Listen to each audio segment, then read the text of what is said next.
మంగల్హాట్ పోలీసుల ఆకస్మిక దాడి. కుళ్ళిన మాంసాన్ని విక్రయిస్తున్న వ్యక్తి అరెస్ట్.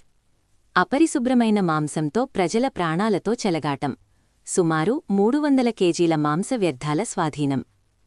మంగల్హాట్ పోలీసులు, గోల్కొండ జోన్ టాస్క్ ఫోర్స్ మరియు జీహెచ్ఎంసీ అధికారులు సంయుక్తంగా మంగల్హాట్ పరిధిలో ఆకస్మిక దాడులు నిర్వహించారు.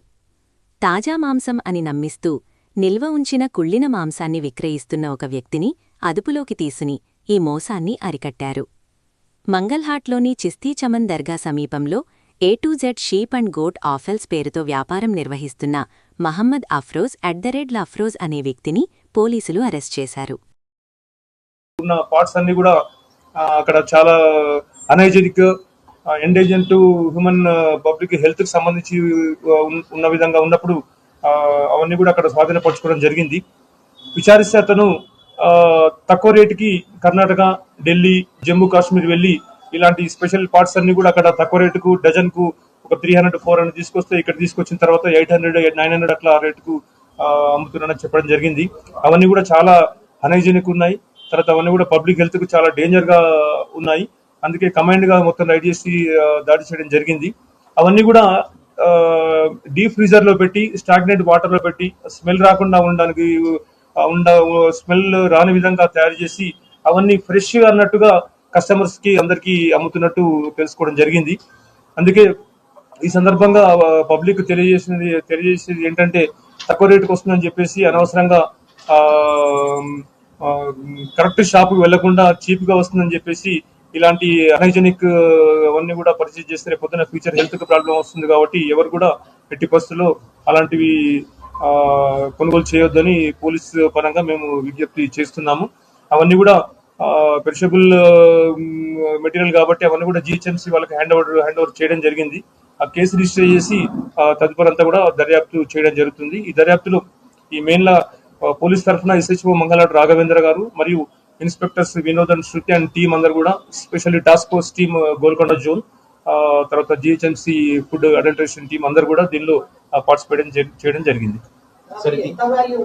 తిని ఫుడ్ పాయిజన్ అయిన విధంగా అయితే మనకు ఇన్ఫర్మేషన్ ఏమి లేదు. కాకపోతే నిన్న మేము దానికి చూసిన దాన్ని బట్టి చూస్తే మాత్రం చాలా దాని కండిషన్ చాలా దారుణంగా ఉంది.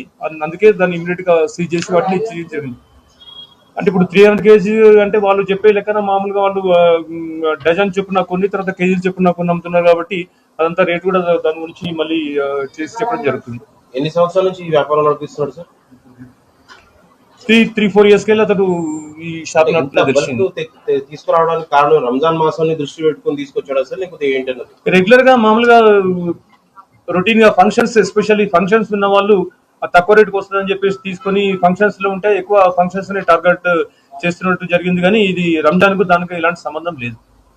అంటే ఎన్ని బార్డర్ మీరు అంటున్నారు, వేరే రాష్ట్రాల నుంచి కూడా, జమ్మూ కాశ్మీర్ అట్లా మహారాష్ట్ర అని చెప్పి అన్ని దాటుకొని ఇక్కడ మన హైదరాబాద్ కు వస్తుందంటే మధ్యలో ఈ బార్డర్ చెక్ పోస్టులు ఇవి అంటే వీళ్ళు కలిసి ఉండడం అంటే వీళ్ళతో ఏమైనా చేయి కలిపి ఇట్లా తదుపరి విచారణ అంటే మామూలుగా ఇవన్నీ ట్రాన్స్పోర్ట్ చేసుకోవడం ఇల్లీగల్ అయితే కాదు అది.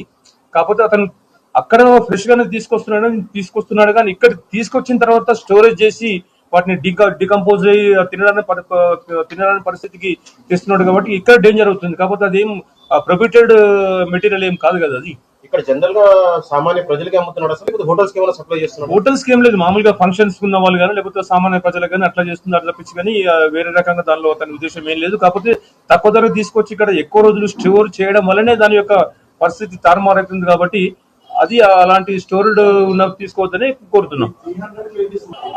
అది ఎన్ని రోజులు అంటే అది ఇప్పుడు విచారణలు అవన్నీ కూడా తెలుస్తాయి అవన్నీ. కాకపోతే అవన్నీ డీప్ ఫ్రీజ్ ఉన్నాయి కాబట్టి అవన్నీ దానిలో అన్ని అతను స్టోర్ చేసి దాని స్మెల్ రాకుండా ప్లస్ దాన్ని అట్లా ఫ్రెష్ గా ఉండే విధంగా ప్రజల్ని మభ్యపెట్టి వాటిని పబ్లిక్ అమ్మడం జరుగుతుంది. హలీం సంబంధించి అది కాదు, only special inner special pieces సంబంధించి కాబట్టి ఇది హలీం కు తయారయ్యే మెటీరియల్ కాదు. ఇది ఓన్లీ ఫైన్ వర్కే చేసి చేయడం జరిగింది. షాప్ సీజ్ ఉంటే ఇప్పుడు అది రన్నింగ్ లో ఉండేది కాదు కదా. ఏదైతే ఖరాబ్ అయిన మెటీరియల్ తీసేసి డిస్పోజ్ చేస్తారు అంతవరకు.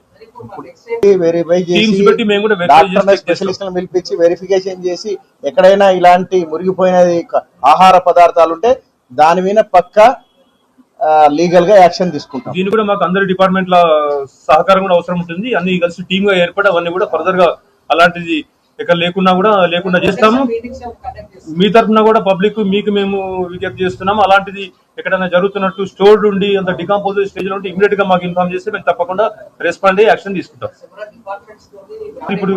ఇప్పుడే ఇది జరిగింది కాబట్టి డెఫినెట్ గా దీనికి సంబంధించిన అన్ని డిపార్ట్మెంట్ తో మా డీసీపీ గారు దగ్గర ఒక మీటింగ్ తప్పకుండా ఏర్పాటు చేయడం జరుగుతుంది.